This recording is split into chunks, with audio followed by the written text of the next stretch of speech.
Everyone, स्वागत है आप सभी का अपराइजिंग एकेडमी पर। क्लास 10th मैथमेटिक्स का आज हमारा लेक्चर नंबर 86 होने वाला है। इस लेक्चर में हम लोग स्टार्ट करेंगे अपनी नेक्स्ट यूनिट जिसका नाम है त्रिकोणमिति यानी कि ट्रिग्नोमेट्री। खैर, इस जो पर्टिकुलर यूनिट में हम लोग ओरिजिनल ट्रिग्नोमेट्री क्या होती है ये तो नहीं डिस्कस करने वाले, बल्कि ट्रिग्नोमेट्री का जो इंट्रोडक्शन है, परिचय है, जो बेसिक चीज़ें हैं ट्रिग्नोमेट्री के बारे में वो देखने वाले हैं, है ना। ट्रिग्नोमेट्री कहाँ से आई, है ना। ये ट्रिग्नोमेट्री शब्द जो है त्रिकोणमिति शब्द जो है इसकी रचना कैसे हुई, कैसे ये बनाया गया, कौन सी भाषा से लिया गया, ये जानेंगे। उसके बाद इसकी ज़रूरत क्यों पड़ी हमें पढ़ने के लिए, इसको पढ़ने के बाद हमें क्या क्या फ़ायदे मिल गए, इसको पढ़ने के बाद हम इसको कहाँ कहाँ यूज़ कर सकते हैं, और त्रिकोणमिति से क्या चीज़ें हमें कैलकुलेट करने में आसानी रहेगी ये देखेंगे। उसके बाद हम देखेंगे कि इस यूनिट में क्या क्या इंपॉर्टेंट अपने पास टॉपिक्स हैं, ठीक है।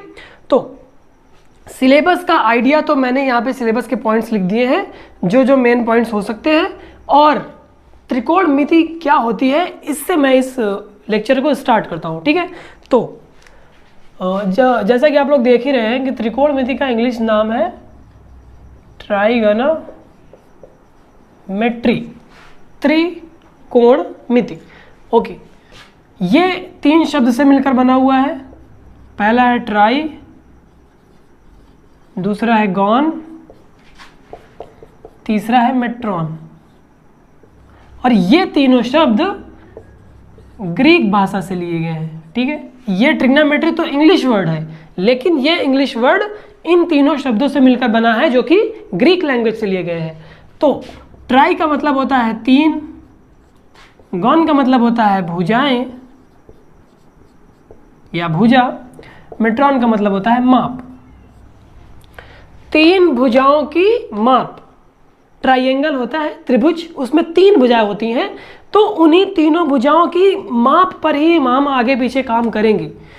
किसी एक त्रिभुज में तीन भुजाएं हैं, उन तीनों भुजाओं को हम लोग किस किस तरीके से माप सकते हैं अगर उनका माप ना दिया हुआ हो। क्वेश्चन में अगर आपको डायरेक्टली कोई साइड ना दिया हुआ हो तो आप लोग ट्रिग्नोमेट्री का यूज करके उसको निकालते हैं, है ना। तो trigonometry is basically a relation between the side of A triangle and the angles of A triangle. किसी भी त्रिभुज में, मान लो ये कोई त्रिभुज है, इसमें ए बी सी तीन एंगल हैं, कोण ए, कोण बी, कोण सी, और इसी तरह तीन भुजाएं भी हैं, है ना। हम ए के सामने वाली भुजा को ए नाम देते हैं, बी के सामने वाली भुजा को बी, और सी के सामने वाली भुजा को सी। तो यहाँ पे ए बी सी तीन भुजाएं भी हैं। तो किसी त्रिभुज में ये तीनों कोण इन तीनों भुजाओं से कैसे रिलेटेड हैं ये देखना है। आप लोग के सिलेबस में 10th तक हम लोग सिर्फ समकोण त्रिभुज की बात करेंगे, ये समकोण नहीं है, लेकिन इस यूनिट में हम लोग सिर्फ समकोण त्रिभुज की बात करेंगे कि समकोण त्रिभुज की भुजाएं उनके कोणों से कैसे संबंधित है, कैसे रिलेटेड है, ठीक है।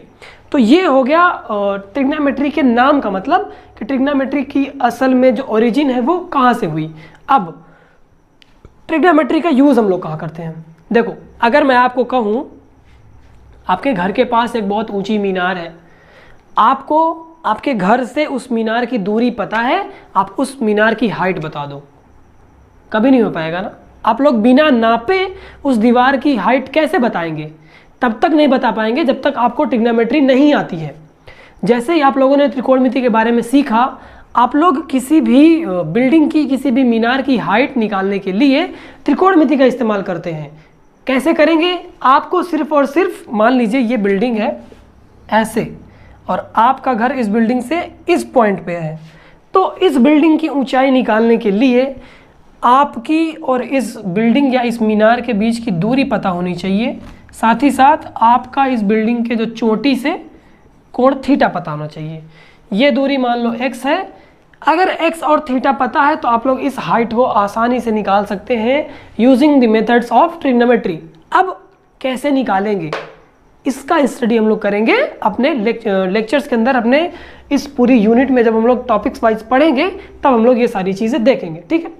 ओके, ये तो हो गया त्रिकोणमिति का यूज़। अब इसका यूज़ सिर्फ यहीं तक नहीं सीमित है, आप इसको कई तरीके से इस्तेमाल कर सकते हैं। मान लो कि एक बलून है,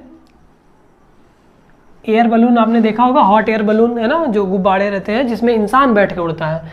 वो एक बार यहाँ पे है, पोजीशन ए है इसकी, कुछ समय बाद वो ट्रेवल करके पोजीशन बी में पहुँच गया, और ये ऐसे मान लो एक बार यहाँ था, एक बार यहाँ पहुँच गया, और इसकी जो है ज़मीन से दूरी बराबर रही, ये यहाँ जितनी दूरी है वहाँ यहाँ भी उतनी ही दूरी है। तो आप लोग इस हॉट एयर बलून की ज़मीन से कितनी ऊंचाई है वो निकाल सकते हैं। कैसे निकालेंगे? त्रिकोणमिति का यूज़ करके, ट्रिग्नोमेट्री का यूज़ करके। इसके लिए आपको एक ही बिंदु से पहले पोजीशन ए को ऑब्जर्व करना पड़ेगा, फिर एक ही बिंदु से पोजीशन बी को ऑब्जर्व करना पड़ेगा, है ना।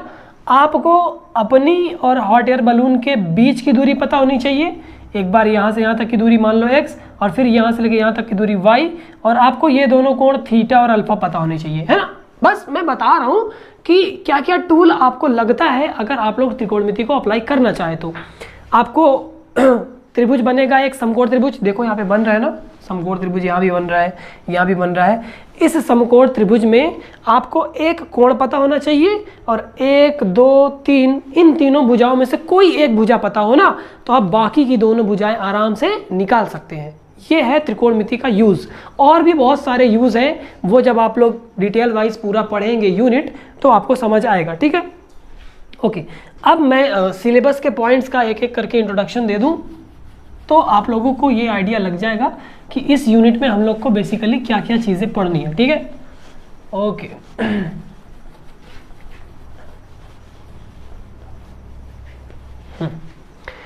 तो इस यूनिट का सबसे पहला टॉपिक है एंगल, यानी कि कोण। आपको पता है कोण कई टाइप के होते हैं। पहला होता है जीरो एंगल, यानी कि शून्य कोण, ये सब चीज़ें हम लोग पढ़ चुके हैं, है ना। और दूसरा होता है न्यून कोण, ऑब्ट्यूस एंगल। तीसरा होता है समकोण, राइट एंगल। फिर चौथा होता है अधिक कोण। फिर पांचवा होता है ये एक्यूट एंगल था, ये ऑब्ट्यूस एंगल है। फिर पांचवा होता है रिजिव कोण या सरल रेखीय कोण, है ना, लीनियर एंगल बोल सकते हैं। फिर छठवां होता है इसके बाद वृहत कोण। फिर सातवां होता है संपूर्ण कोण। तो इन सब के बारे में आपने स्टडी की है ना। शून्य कोण मतलब 0 डिग्री के बराबर, न्यून कोण मतलब 90 अंश से छोटा और 0 से बड़ा, है ना। समकोण मतलब कि बराबर हो 90 अंश के। अधिक कोण मतलब 90 अंश से ज़्यादा हो और 180 अंश से कम हो, ये हो तब वो हम लोग इसको क्या बोलते हैं, न्यून अधिक कोण। उसके बाद रिजिव कोण, ये बराबर होता है 180 अंश के। वृहत कोण 180 से 360 के बीच में हो तब उसको हम लोग बोलते हैं वृहत कोण। और संपूर्ण कोण टोटल बराबर होता है 360 अंश के, है ना। तो ये सारे एंगल्स हैं, इनके ऊपर मैं एक लेक्चर एक थोड़ा सा 10 मिनट आपको दे दूंगा। तो इन सारे एंगल्स को मैं डेफिनेशन वाइज लिख दूंगा और बना के आपको दिखा दूंगा कि एंगल्स एक्चुअली में होते क्या हैं, ठीक है। ओके, नेक्स्ट टॉपिक अपना है त्रिकोणमितीय अनुपात। जो ट्रिग्नोमेट्री की रियल सिलेबस का स्टार्ट है, ट्रिग्नोमेट्री जो सचमुच स्टार्ट होती है यहीं से शुरू होती है, जिसका नाम है त्रिकोणमितीय अनुपात, यानी कि ट्रिग्नोमेट्रिक रेशियोज। तो त्रिकोणमितीय अनुपात क्या होता है? आपके पास ये एक त्रिभुज है A B C. A B एक भुजा है, ये स्मॉल सी इसको दर्शाते हैं। सी भी एक भुजा है, इसको स्मॉल ए से दर्शाते हैं। और ए सी एक भुजा है, इसको बी के सामने है तो बी। एक्चुअली ये थोड़ा सा गलत हो गया, हम लोग कर्ण को सी से दर्शाया करते हैं, लंब और आधार को बी से। तो हमें ये पॉइंट्स बदलने पड़ेंगे, ये बी हो जाएगा और ये सी हो जाएगा। अब सही है।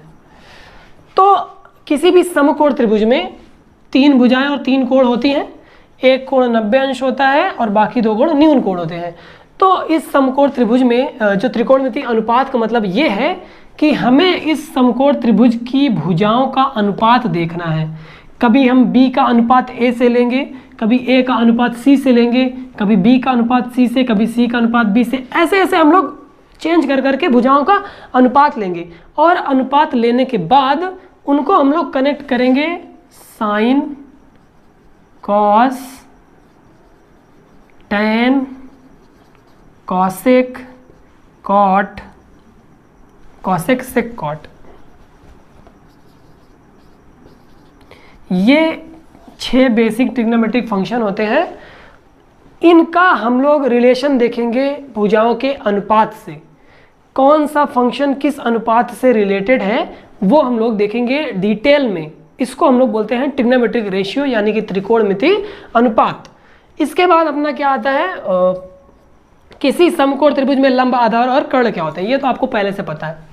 जो भुजा AC है इसको हम लोग क्या बोलते हैं, लंब, और नीचे वाली भुजा को हम लोग क्या बोलते हैं, आधार, और समकोण त्रिभुज के सामने वाली भुजा को हम लोग क्या बोलते हैं, कर्ण। तो इनको इंग्लिश में अगर हम बोलें तो कर्ण को बोलते हैं हाइपोटेन्यूज, लंब को बोलते हैं हाइट, और आधार को बोलते हैं बेस। तो ये बात हो गई लंब, आधार और कर्ण की। पूरा चैप्टर लंब, आधार और कर्ण के ही आगे पीछे घूमेगा, और ये जो एंगल है इसके आगे पीछे घूमेगा, ठीक है।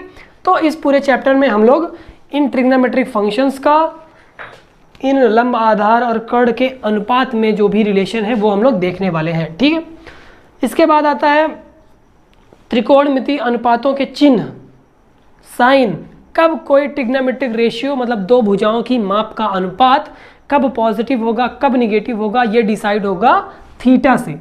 जिस तरह आपका थीटा वेरी करेगा, जिस तरह आपका थीटा बदलेगा, उस तरह चिन्ह बदलेंगे, ठीक है। तो आपको मैंने बताया था, हमारे पास अगर ये क्वाड्रेंट है, चतुर्थांश, फर्स्ट सेकेंड, ये एक्स एक्स है, ये वाई एक्सिस है, ये थर्ड क्वाड्रेंट, ये फोर्थ क्वाड्रेंट। तो मैंने आपको बताया था ना कि हम लोग जब बिंदु लेते हैं तो पॉजिटिव पॉजिटिव यहाँ आता है, यहाँ निगेटिव पॉजिटिव, यहाँ निगेटिव निगेटिव, यहाँ पे पॉजिटिव निगेटिव, है ना। तो यही सीन है इन 6 फंक्शंस का।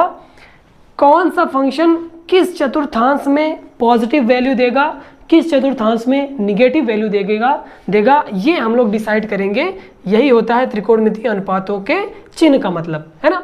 तो जैसे हम लोग साइन का डिसाइड किए चिन्ह, तो हमें लंब और आधार और कर्ण से रिलेटेड सारी चीज़ें पता चलने लगेंगी, है ना। ओके, तो ये सारी चीज़ें हम लोग डिटेल में देखेंगे जब हम लोग इस टॉपिक पे आएंगे एक्चुअली में। ओके, इसके बाद क्या है, विशेष कोणों के त्रिकोणमितीय अनुपात। अब ये विशेष कोण क्या है, तो कुछ कोण है जैसे कि 0 degree, 30 degree, 45 degree, 60 degree, 90 degree, 1 2 3 4 5, ये 5 कोण हैं। इन पांचों कोणों को हम लोग साइन थीटा में, कॉस थीटा में, टेन थीटा में, इन सब में थीटा की जगह रख कर देखेंगे कि इनका अनुपात क्या रहा है, त्रिकोणमितीय अनुपात, है ना। तो इनकी वैल्यू हम लोग बेसिकली निकालेंगे। कोई अगर समकोण त्रिभुज दिया हुआ है तो उसके लंब, आधार और कर्ण का यूज़ करके हम लोग साइन 0 की वैल्यू निकाल सकते हैं, साइन 30 की वैल्यू निकाल सकते हैं, साइन 45 की वैल्यू निकाल सकते हैं, है ना। तो ये सारी चीज़ें हम लोग आगे डिस्कस करेंगे कि ये विशेष एंगल है, बाय द वे। इनको हम लोग, इनकी एक सारणी भी बनाएंगे जहाँ पे हम लोग हर एक एंगल का मान उसके ट्रिग्नोमेट्रिक फंक्शन से देखेंगे कि साइन 0 का मान क्या होता है, tan 0 का मान क्या होता है, tan 45 का मान क्या होता है। ये सब के लिए एक सारणी बन जाएगी, तो उसको याद करेंगे आप लोग, और याद करने के बाद ये सारी चीज़ें बहुत यूज़ होती है फ्रीक्वेंटली, तो इनको याद करना ज़रूरी है। इसके बाद अपना आता है त्रिकोणमितीय अनुपातों में संबंध, the relation between trigonometric ratio. तो मैंने जो आपको फंक्शंस बताए थे, 6 फंक्शन, साइन, कॉस, टेन, और उसके बाद कॉसेक, सेक, कॉट। तो ये 6 फंक्शंस आमने सामने वाले से रिलेटेड होते हैं। साइन रिलेटेड होता है कॉसेक से, कॉस होता है सेक से, और टेन होता है कॉट से। किस तरह रिलेटेड है, ये अपना मेन क्वेश्चन है, और ये रिलेशन हम लोग ढूंढेंगे त्रिकोणमितीय अनुपात यानी कि त्रिभुज की भुजाओं के अनुपात से, है ना। तो फॉर्मूला आपको दिख जाएगा, बहुत ही अच्छे अच्छे फॉर्मूलेज रहेंगे, फॉर्मूला उनको आपको याद करना है, ठीक है। तो ये बेसिकली जो साइन, कॉस, टेन और कॉसेक से कॉट का रिलेशन है आपस में, इसको देखना पड़ेगा, और इसी को हम लोग बोलते हैं त्रिकोणमितीय अनुपातों में संबंध, ठीक है। इसके बाद आता है त्रिकोणमितीय सर्वसमीकाएं। सर्वसमीका क्या होती है, ये आप लोगों ने जब एल्जेब्राइक आइडेंटिटीज मतलब कि एल्जेब्राइक क्या बोलते हैं, बीजगणितीय सर्वसमीकाएं आपने पढ़ी, a + b का होल स्क्वायर बराबर a² + b² + 2ab, तो ये सर्व समीका है। इसी तरह a माइनस बी का होल स्क्वायर है ना, इसी तरह a square minus B square, तो ये सारी सर्व समीकाएं हैं। सर्व समीकाएं वो समीकरण होती हैं जो उसमें प्रयुक्त जो वेरिएबल्स होते हैं, जो चर होते हैं, उनके हर एक मान के लिए ट्रू होती है। जैसे कि मैं बोलूं कि a प्लस बी का होल स्क्वायर बराबर a square plus B square plus 2ab, तो अब इसमें आप लोग a और b की कोई भी वैल्यू रख दो, LHS और RHS हमेशा बराबर होंगे, है ना। तो जब ऐसी कंडीशन आती है कि जिसमें वेरिएबल्स की कोई भी वैल्यू रखते चले जाओ, समीकरण हमेशा सेटिस्फाई होगा, तो ऐसे समीकरण को हम लोग क्या बोलते हैं? सर्वसमीका, और इंग्लिश में इसको बोलते हैं आइडेंटिटी। ठीक है, तो त्रिकोणमितीय सर्वसमीकाएं क्या होंगी? जाहिर सी बात है, हम त्रिकोणमिति की बात कर रहे हैं तो इनको कैसे बोल सकते हैं? ये सर्वसमीकाएं रिलेटेड होंगी इन्हीं सभी फंक्शंस से, है ना। इन जैसे यहाँ पे a और b है, तो जब त्रिकोणमितीय सर्वसमीकाएं आएंगी तो वहाँ साइन और कॉस रहेगा। ठीक है, sine square x plus cos square x बराबर क्या होता है ना, ये देखेंगे हम लोग। टेन स्क्वायर एक्स और sec square cosec square x cot square x, ये सब में आपस में रिलेशन होता है, जिनसे हमें सर्वसमीकाएं मिलेंगी वो हम लोग देखेंगे। ठीक है, और एक एक को प्रूफ किया जाएगा। जब आपने ये पढ़ा होगा तो आपने इसका भी प्रूफ देखा होगा, है ना। तो ये हम लोग देखने वाले हैं आगे। ठीक है, त्रिकोणमितीय सर्वसमीकाएं हो जाएगा। फिर इसके बाद हम लोग आगे बढ़ेंगे और पढ़ेंगे सर्वसमीकाएं और समीकरण, इनमें फ़र्क क्या है, हम इसको समीकरण बोलें या सर्वसमीका बोलेंगे, ये हमें कैसे पता चलेगा। मैंने आपके सामने एक ही क्वेश्चन लिख दिया है, एक मान लो लिख दिया है 2a प्लस b बराबर 7। एक ये है समीकरण, एक ये समीकरण है, तो इन दोनों में से कौन से समीकरण को हम सर्वसमीका बोलेंगे, ये कैसे डिसाइड होगा? मैंने आपको बताया सर्वसमीका वे समीकरण होते हैं जो a और b की, यानी उसमें प्रयुक्त वेरिएबल्स के हर एक वैल्यू के लिए ट्रू होते हैं। यहाँ पे a और b कुछ भी रख दो, LHS बराबर RHS हो जाएगा। लेकिन यहाँ ऐसा सीन नहीं है, आप a और b की कोई भी वैल्यू रख दें, LHS RHS बराबर नहीं होगा। कैसे नहीं होगा? अगर a बराबर 0 रख दो, b बराबर 1 रख दो, तो कहाँ हो रहा है? ये 0 हो जाएगा, ये 1, 1 बराबर 7 कभी होता है? नहीं होता है। तो हम देखो यहाँ पे क्या रख सकते हैं, a बराबर अगर हम 2 रख दें, b बराबर 3 रख दें, तो क्या हो जाएगा? 2 मल्टीप्लाइड बाई 2 प्लस 3 बराबर 7, मतलब कि 2 दूनी 4 और 4 3 7। तो मतलब ये सर्वसमीका a बराबर 2 और b बराबर 3 के लिए ट्रू है। इसी तरह और भी वैल्यूज़ मिलेंगी, मैं ये नहीं कह रहा हूँ कि सिर्फ एक वैल्यूज़ मिलेगी, और भी वैल्यूज़ मिलेंगी, लेकिन a और b की हर एक वैल्यू इस इक्वेशन को सेटिस्फाई नहीं करेगी। कुछ पर्टिकुलर वैल्यूज़ रहेंगी जो इस इक्वेशन को सेटिस्फाई कर जाएंगे। ठीक है, तो ये नीचे वाला हो गया समीकरण, ऊपर वाला हो गया सर्वसमीका। ठीक है, तो समीकरण में कुछ रेस्ट्रिक्शन लगा दो तो वो क्या बन जाता है? सर्वसमीका। ये मेन मुद्दा है यहाँ पे। ठीक है, उसके बाद अपने को पढ़ना है पूरक कोण, यानी कि कॉम्प्लीमेंट्री एंगल्स। पूरक कोण क्या होता है? बहुत ही सिंपल है, ऐसे दो कोण जिनको जोड़ने पर 90 अंश मिल जाए उनको पूरक कोण कहते हैं।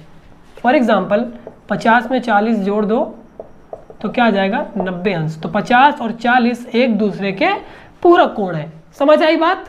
ऐसे दो कोण जिनका योग 90 अंश के बराबर हो एक दूसरे के पूरक कोण कहलाते हैं। ओके, इसके बाद भी एक चीज़ है समपूरक कोण, वो आपको 12th में पढ़ाया जाएगा। उसमें यह है कि ऐसे दो कोण जिनको जोड़ने पर 180 आ जाए, है ना, तो उनको समपूरक कोण बोलते हैं, वो सप्लीमेंट्री एंगल्स कहलाते हैं। बाद में पढ़ेंगे आप लोग। ठीक है, फिर आना है हम लोग को पूरक कोणों के लिए त्रिकोणमितीय अनुपात। अब अगर ट्रिग्नोमेट्रिक रेशियोज आपने हर एक एंगल के लिए, ये विशेष जो एंगल थे, विशेष कोण थे, इनके लिए निकाल लिया है, तो आप लोगों को पूरक कोण के बारे में पढ़ने में आसानी होगी, है ना। पूरक कोण आपके पास अगर दो दिए हुए हैं, आप लोग उनका ट्रिग्नोमेट्रिक रेशियो निकाल रहे हैं, उनका अनुपात निकाल रहे हैं, तो उनमें एक आपस में रिलेशन होता है। रिलेशन होता है, कैसे होता है, कैसे रिलेटेड होते हैं, ये हम लोग पढ़ेंगे लेक्चर में। ठीक है, तो ये भी काफ़ी अच्छी चीज़ है, पढ़ने लायक। उसके बाद हम लोग पूरी यूनिट का रिवीजन करेंगे और फिर यूनिट का द एंड। ठीक है, तो इतनी सारी चीज़ें हमें इस यूनिट में पढ़नी थी जो मैंने शुरू से अभी तक बताई। आप लोगों को एक एक चीज़ मैं पढ़ाऊँगा, डिटेल में समझाऊँगा, लेकिन एक शर्त मेरी ये रहेगी कि जिस टॉपिक को मैं स्टार्ट करने वाला हूँ, एक दिन पहले आप उस टॉपिक पर अपनी बुक से सारी चीज़ें पढ़कर लेक्चर देखेंगे। जैसे कि मैं आज कोण पढ़ाने वाला हूँ, तो आप लोग से ये एक्सपेक्टेड रहेगा कि आप एक दिन पहले, है ना, मैं बता दिया करूँगा हर एक लेक्चर में कि मैं कल क्या पढ़ाने वाला हूँ, तो जो मैं कल पढ़ाने वाला हूँ उसको आप एक दिन पहले रिवाइज कर लीजिएगा, है ना। तो मैं नेक्स्ट लेक्चर में स्टार्ट करूँगा कोण, एंगल और त्रिकोणमिति अनुपात तक हम लोग जाएंगे, क्योंकि एंगल बहुत ही छोटा टॉपिक है। तो आप लोग एंगल कितने तरह के होते हैं, कौन कौन से एंगल की क्या वैल्यूज़ हैं, कोण क्या होता है, ये सब आप लोग पढ़ के आइएगा, ठीक है, और फिर लेक्चर देखिएगा। उसके बाद त्रिकोणमिति अनुपात के लिए आप लोग अपनी बुक पलट लीजिएगा, है ना, जो यूनिट है त्रिकोणमिति, इसके शुरू के 2-3 पेज तो पढ़ ही लीजिएगा, है ना। उसमें कई सारे कॉन्सेप्ट दिए रहेंगे जो आपको इस लेक्चर को समझने में आसानी देंगे। तो मेरा एक्सपेक्टेशन ये है आपसे कि आप लोग कोण कितने टाइप के होते हैं, कोण क्या होते हैं, ये पढ़ लीजिएगा, और फिर उसके बाद त्रिकोणमिति अनुपात के बारे में थोड़ा बहुत देख लीजिएगा, है ना। अगर आप लोग पहले से देखे रहेंगे तो मैं बताऊंगा, फिर आपको समझने में आसानी रहेगी, है ना। क्योंकि पढ़ने का मेन मंत्र यही है कि आप लोग टीचर के साथ साथ चलें। टीचर आगे चला गया, आप फिर पीछे पीछे चल रहे हैं, तो ऐसे पढ़ाई नहीं हो पाएगी, है ना। आप लोग खुद से प्रिपेयर करें, खुद भी मेहनत करें, और टीचर जब मेहनत कर रहा है तो उसको फॉलो करें, है ना, उसके साथ साथ चलें। इसी तरह आपकी पढ़ाई अच्छे से हो पाएगी और हर एक टॉपिक को आप लोग क्लीनली पढ़ पाओगे, ठीक है। तो इस लेक्चर में अब इतना ही, मैं नेक्स्ट लेक्चर में स्टार्ट करूँगा इस टॉपिक को अच्छे से, और एक एक टॉपिक हम लोग पढ़ेंगे, ओके। तो अगर आपने चैनल को सब्सक्राइब नहीं किया है तो सब्सक्राइब कर लो, और प्लेलिस्ट को सेव कर लो। जो भी लेक्चर्स आएंगे वो प्लेलिस्ट में ही आपको दिखेंगे, कहीं अलग से ढूंढने की ज़रूरत नहीं पड़ेगी, ठीक है। रोज़ रात को 8 बजे मैं लेक्चर्स अपलोड करता हूँ, तो ये लेक्चर भी रात को 8 बजे ही आपको मिल जाएगा। और अगर आप इस चैनल पर नए हैं तो आप लोग इस प्लेलिस्ट को सेव करके इस प्लेलिस्ट में देखो, 1 से लेकर हम लोग 85 लेक्चर कर चुके हैं। मतलब कि इस जो क्लास 10 की मैथमेटिक्स है, टोटल 7 यूनिट्स हम लोग ऑलरेडी कवर कर चुके हैं ना। तो उनको आप पढ़ सकते हैं, और पढ़ने के बाद आप फिर ये स्टार्ट कर सकते हैं, ठीक है। तो see you in the next lecture, thank you.